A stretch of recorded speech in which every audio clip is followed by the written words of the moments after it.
Good morning again, dear colleagues. We will now start with the item 5 on our agenda. If I can ask everybody please to take the seat. I would like to welcome today in the Foreign Affairs Committee of the European Parliament Minister of Foreign Affairs of the Islamic Republic of Iran, His Excellency Javad Zarif, as well as the delegation from Iran that has joined us here today. I would first of all like to thank Minister Zarif for accepting our invitation to address the Foreign Affairs Committee.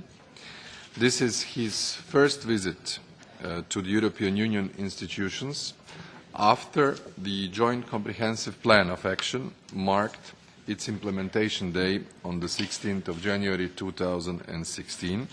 That is the day in which the International Atomic Energy Agency officially confirmed that Iran has fulfilled all its engagements listed in the JCPOA's first phase, triggering the lifting of United Nations, EU and United States nuclear-related sanctions. The signing of the Joint Comprehensive Plan of Action opens a new phase of opportunities for EU-Iran engagement. The European Parliament has supported EU-Iranian relations, including the opening of the EU's delegation in Tehran and the restarting of negotiations for the conclusion of an EU-Iran trade and cooperation agreement. In this regard, we would be interested in having your views, Mr. Minister, on potential areas of future EU-Iran cooperation, and I will also recall a very important and timely visit of the delegation of the Foreign Affairs Committee led by our chairman just before the conclusion of the negotiations on the Iran nuclear deal, which was also a contribution of the European parliamentary diplomacy to the wider engagement of the EU institutions, and in particular the efforts done by High Representative Federica Mogherini and other countries who were closely involved in the negotiation process. Mr. Minister, in recent months we have seen a concerning deterioration of the security situation in the Middle East. The region is in turmoil. Developments such as the rise of Daesh or the conflicts in Yemen and Syria and the migration flows resulting from them have put Europe and the countries in the neighbourhood in a difficult situation.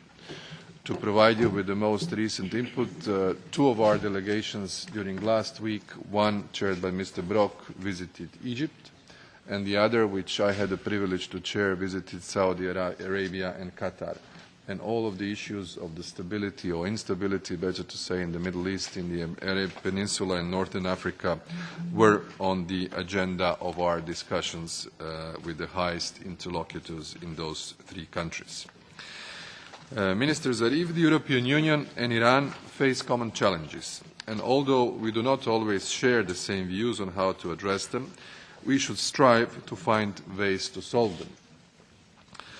I would like to hear your views on these and other matters of common interest and concern, including the internal situation in Iran, including the protection of human rights.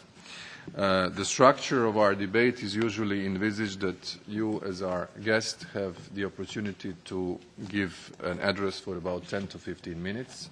Since it is your first appearance and given so many topics, I would agree that it is 15 minutes. Then the members will have an opportunity to ask you questions, each in a succinct manner, because I see already there is a huge interest, for about a minute and a half, and then you will be able at the end to wrap up in a joint address your answers to all the concerns.